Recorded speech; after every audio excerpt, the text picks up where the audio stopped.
So let's go here with Rohit. We're gonna start strong with Rohit from India. Says, I recently finished my 2 years 3D diploma course. The progress I made is very slow due to not having a certain goal from the start and also inexperienced faculties and their lack of guidance. They finally, a good faculty came in with years of experience in game art, character art. During my 6 months just left and got the chance to learn a lot from him and still learning. I'm working under him as an intern in his studio right now, selected me based on my current portfolio. That's great. My focus is now totally on game art. Can say prop art is my latest to prison. Okay, awesome. So I'm just gonna say one thing here. I understand this like quote that you said right here, inexperienced faculties, and that can happen, unfortunately.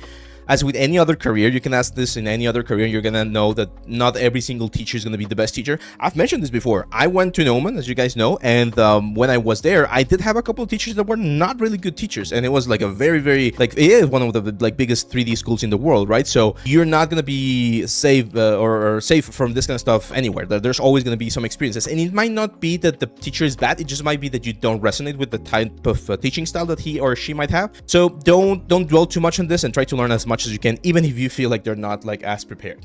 So let's take a look at your work, man. Okay, nice. I see a couple of cool ones and I see a couple of others that are not that great. So for instance, this one right here. You guys know what I'm gonna say, right? Metal etchware. Come on, man. Metal etchware is one of those things that, yes, it looks very cool, but you gotta be very careful not to have it everywhere. Like it makes no sense to have metal etchware in every single surface of your element, right? So in this case, it is, I would say it's okay to have a little bit of metal etchware here on the like metal bits of this knife, but a lot of the stuff over here is not great. And now I'm gonna be completely honest with you here, my friend. This right here is very, I don't want to say low quality, right? But I can see your improvement with this one right here. Look at this. This is really cool. Again, it's a relatively simple asset, but it does demonstrate a little bit more control over your sculpting, a lot more control over your texturing, right? Like texturing and the presentation in this one looks very nice. I like it. Again, it's simple. That's the next feedback that I'm going to give you. A lot of the props that I'm seeing right now here in your portfolio look to be very simple. So I would start by taking out the ones that are extremely simple or rework them, especially on the texturing department. For instance, this kukri knife right here.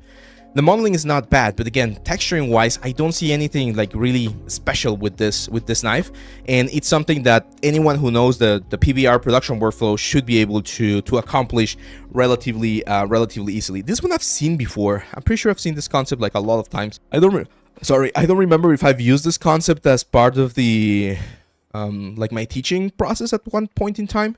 I might have, to be honest, but I've seen this concept a lot. Like if you look for axe concept, you're gonna find it. Yeah, there you go.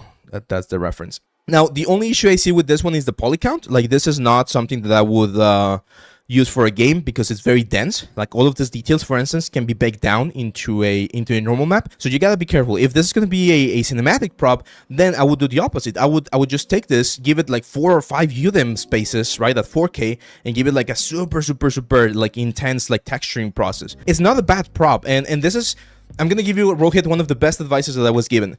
You don't need to start a project every single time. Sometimes you're gonna have projects like this one that you did last year, right? Like this is a project that you did last year, and again, the model is fine. This is a really nice like result in terms of modeling. The optimization, if it's for games, of course, needs to be improved a little bit. A lot of details can be baked, and you can definitely improve the textures as well. But instead of wasting or not wasting, investing a lot of time into creating a new project, one of the things that you can do is just go to this project, take it again, redo the UVs, redo the textures, optimize certain things, or decide what the pipeline is going to be for this particular asset, present it in a different way, in a nicer way, and boom, you already have a new portfolio piece. You remove this one, you add the new one, and there you go. You're going to have a nicer element here for your portfolio, okay?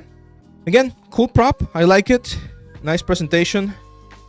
Nice UV. Ooh, beautiful UV layout. That's if you guys are wondering how a UV layout should look, that's the way it should look. Like, that's amazing.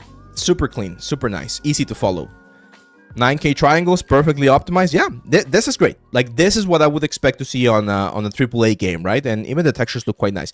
The only thing that I feel is that some parts of the texture, again, the metal etchware, careful with that, because I do see it as a little bit of a constant pretty much everywhere. And we've mentioned this before. You guys want me to show you the trick again? I'll show you the trick again real quick. Okay, so this is a little bit of a sneak peek, guys. You're gonna get a sneak peek of this week's video. we finished. We've been doing this trim sheet like exercise, as you guys know, and this is the final result of the trim sheet texturing process.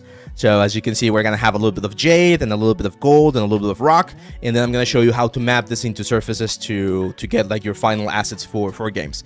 But I'm gonna use this as an example to what I'm showing here to our good friend Rohit. So if we were to add a normal layer, just a fill layer, I'm gonna use a very obvious color like this red. The best thing that you can do when adding the metal edgeware, right? Because everyone adds a black mask, everyone adds the generator. We add the metal edgeware, of course, and then we're like, oh, cool, it looks awesome, right? Like we get this very nice, interesting effect. Of course, with this rock, we would go for something like a white or like a light color, but I'm using red just to exemplify what I mean. So the problem with this is that this is getting damage evenly across every single every single edge of the element, right? So what we want to do is we always want to do either two things. One, procedurally break this down or manually break this down. If you're going to manually break this down, you add a paint layer and then you go to your brushes, and with something like a dirt brush or whatever, you manually start removing some of the elements so that you don't get metal edgeware everywhere. Where are you gonna get more metal edgeware? On the areas that are more exposed. Areas that are not as exposed, you are expected to see or to have less metal edgeware. So you just manually go and start like removing a little bit of this information.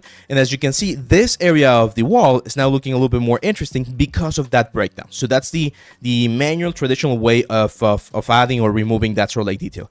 The procedural way is just add another fill layer, and in the fill layers you can look for any type of noises. I personally like using clouds, and if you use this clouds modifier here, I can increase the contrast. You're gonna see this, right? Like right now the contrast is very intense. It's probably gonna reduce it a little bit, but these are the clouds. We can make them bigger or smaller, and what we can do is we can just multiply these clouds, and what multiplication does is it takes the ones and the zeros, right, from the clouds modifiers, so this thing right here, and it multiplies it against the metal edgeware. So where we have clouds, we will see metal edgeware. Where we don't have clouds, we won't see metal edgeware. So we just set this to multiply, and boom, we break up the metal edgeware of the element. And this is procedural, so as you can see, this is gonna like perfectly tile across the surface, and this is a super simple technique that you can do to any like dirt, metal edgeware, things that you want. Once you have this, if you want to go the extra mile, here's where you add another paint layer, and now you either add, for instance, if I want to add a little bit more metal edgeware there on the corners, right, of the damage here, or remove a little bit more of the metal edgeware from the elements. That's the real